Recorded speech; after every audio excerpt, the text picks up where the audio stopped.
Bueno, saludos a todos primero. Y sí, fíjese que es una observación muy importante porque efectivamente la gente le tiene mucho miedo a la anestesia, le tiene terror a la anestesia, a no despertar. Y entonces yo siempre me he preguntado, qué curioso, ¿por qué si tiene tanto miedo? ¿Por qué no le da la importancia de vida?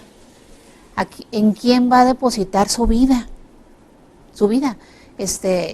Hay excelentes anestesiólogos, pero es como en cualquier profesión. Ajá. Hay buenos, malos, peores, excelentísimos, en todo. Y no se preocupan, ¿quién me va a atender de la anestesia? Lo dejan al que esté de guardia, al que le tocó, y no preguntan, oiga, el doctor quién es, y me va a revisar antes, le quiero platicar algunas cuestiones antes.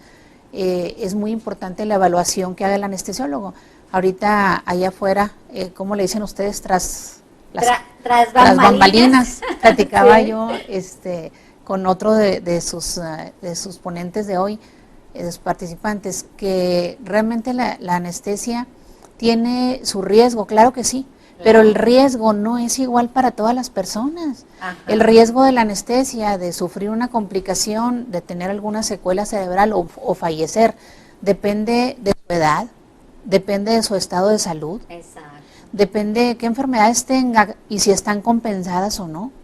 A veces si yo veo un paciente 3 días antes y lo veo que su enfermedad, su diabetes, su alta presión, su enfermedad del pulmón está descompensada, y si lo atendemos y lo mejoramos de su enfermedad, bajamos el riesgo muchísimo.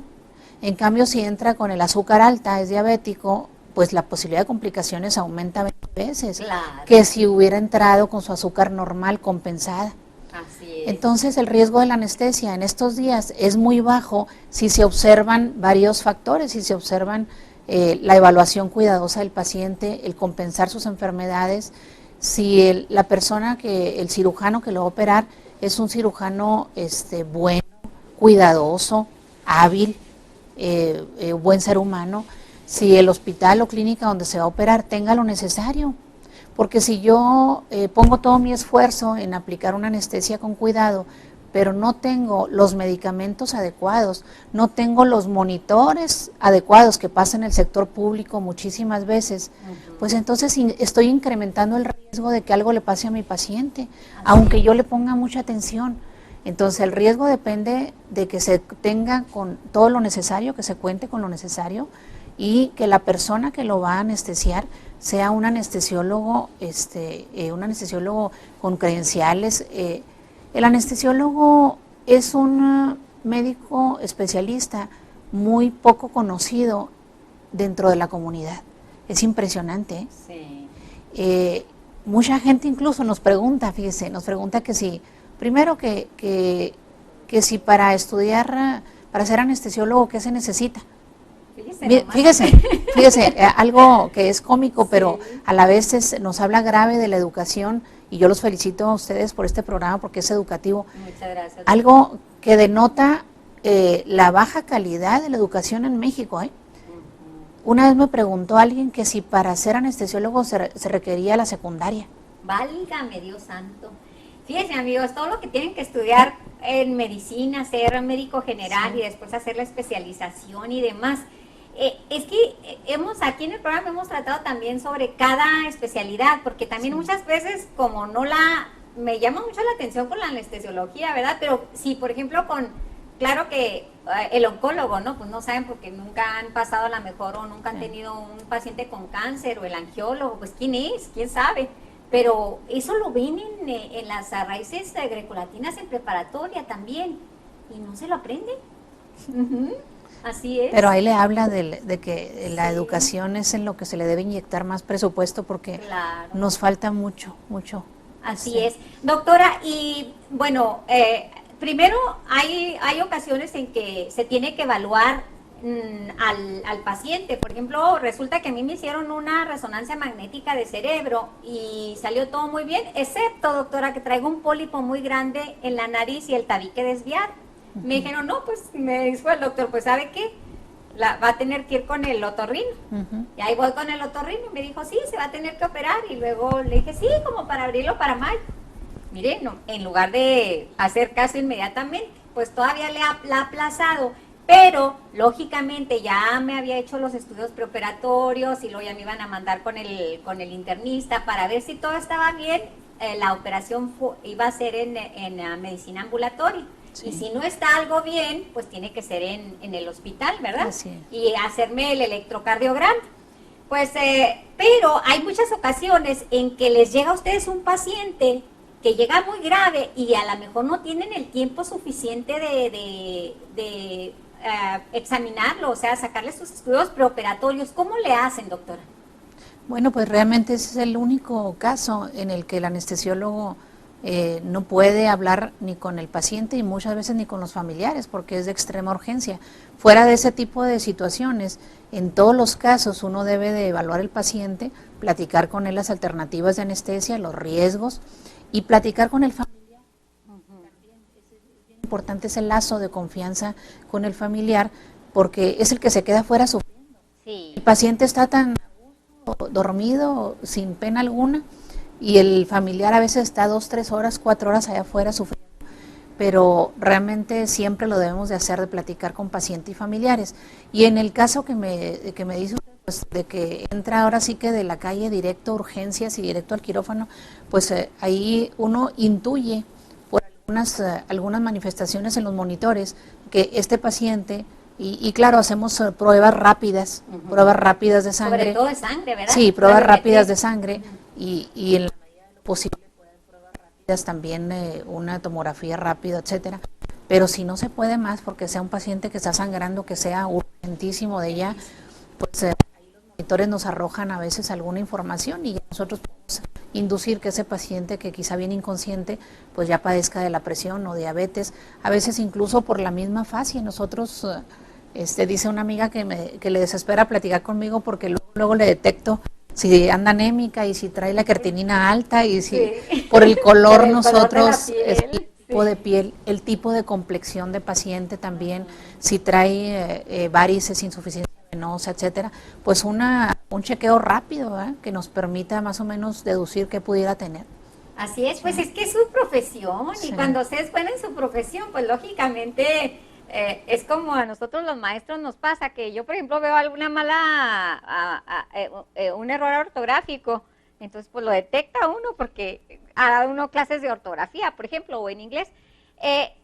Bueno, y yo sé que hay la cirugía general y la cirugía perdón, la anestesia local y la anestesia general. ¿Hay algún otro tipo de anestesia? Y defínanos cuál es cada una, doctora, si es tan amable. Sí, mire, bueno, la anestesia general tiene variantes, pero todas tienen el mismo objetivo, que el paciente le induzcamos un coma, un estado de coma con medicamentos, en el cual no se mueva, no recuerde, no escuche, en el cual no sienta dolor, y sus signos vitales estén en la medida de lo posible normales.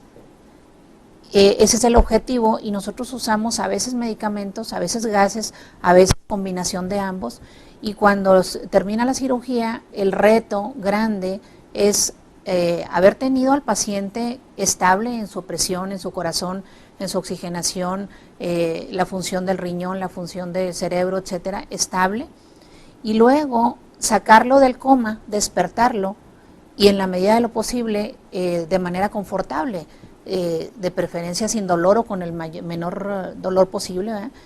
Y pues básicamente el objetivo es pasarlo a recuperación como si hubiera estado dormido en su cama.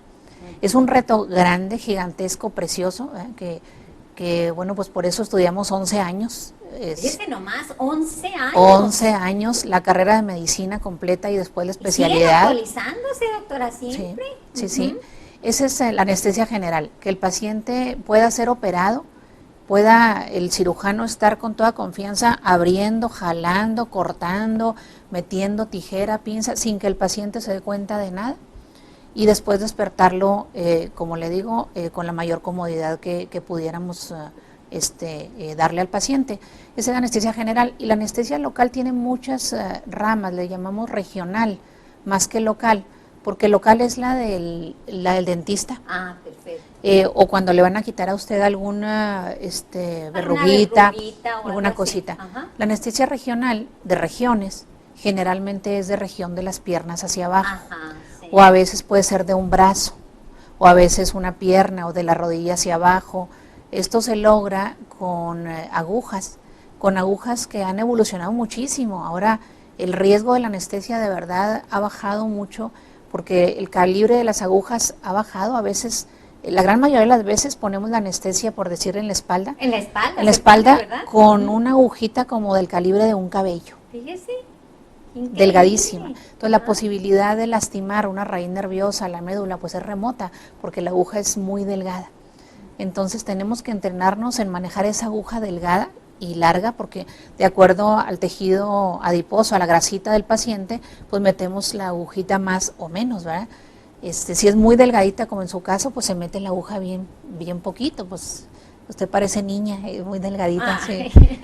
Y si es un paciente con más grasita, con problema de obesidad, pues se mete más. Más profundo. Pero también con ayuda de ultrasonido, ahora está ya de años hacia acá, la anestesia en varias partes, varias regiones del cuerpo se puede lograr con ayuda de ultrasonido, de tal manera de que el paciente puede estar despierto o puede estar ligeramente sedado, relajado, a gusto, con un coctelito que le permita estar tranquilo, sin liberar adrenalina, sin liberar muchas sustancias que el cerebro nos traiciona cuando estamos estresados, y si libera y altera todas las variables vitales, sube la presión, aumenta la frecuencia del corazón, etcétera. Fíjese que en una ocasión a mí me hicieron una operacioncita de una hernia inguinal y aprovechó mi ginecólogo para quitar el dispositivo intrauterino, el diente de cobre, porque ya no lo encontraba. Dijo, no, después la voy a lastimar. Entra el cirujano y entra mi ginecólogo. Mi ginecólogo andaba muy mal de un problema de su tráquea, y ya me dijo, ándele lo más pronto porque yo me voy a ir a Monterrey a operar. Pues no se va desmayando mi ginecólogo allí. Y luego yo pues sin poder moverme de la cintura hacia abajo, de verdad como de película. Y luego ya pues háblenle al cardiólogo, un cardiólogo muy reconocido. Ahí viene el cardiólogo, pues ya me dejó en manos del cirujano. Y pues yo me acuerdo que en ese hospital que antes era de pensiones, que tiene nombre de una escuela, pues es muy antiguo. Entonces es muy antiguo y yo no duré como unas 2 horas sin poder moverme y sentía una impotencia porque estaba un calentoncito aquí enseguida de mí. Decía yo, era el tiempo de invierno y si se llega a acercar un poquito más se va a incendiar, y no había nadie conmigo. Se siente horrible, sí, ¿verdad? Se siente horrible el no poder mover las piernas. Sí, muchos pacientes refieren esa sensación de verdad incontrolable, su angustia por sentir que las piernas dormidas, y por eso la necesidad del sedante en muchos de ellos. Ajá. Sí. Pues qué interesante de verdad, y pues muy importante el anestesiólogo, porque fíjense, en todas las operaciones, pues excepto las de los dentistas, etcétera, etcétera, pues ahí están los anestesiólogos. Un placer, doctor. ¿Algo más que nos desea agregar? Sí, a propósito de lo que comenta, la gente busca a su cirujano, escoge muy bien, claro, en el sector público, privado. En el sector público trata de buscar la mejor opción dentro de que le ofrece la institución, que entre paréntesis les comento, el paciente tiene todo el derecho de que si no se siente en armonía, en confianza con su médico, puede perfectamente pedir una segunda opinión o un segundo médico especialista. Bueno, pero a lo que iba es, en el sector privado, los pacientes buscan a su médico cirujano, pero no buscan a su médico anestesiólogo. O sea, extraño, lo dejan, ¿verdad? Al que esté de guardia, al que es, pensando muchas veces que el cirujano tiene su equipo. Ajá. Y no, eso ocurre en el 1 o 2% de los casos, que el cirujano tenga su equipo. Generalmente es el anestesiólogo que el hospital tiene asignado en ese turno, en esa sala, en donde a usted la van a operar. Pero si usted le dice a su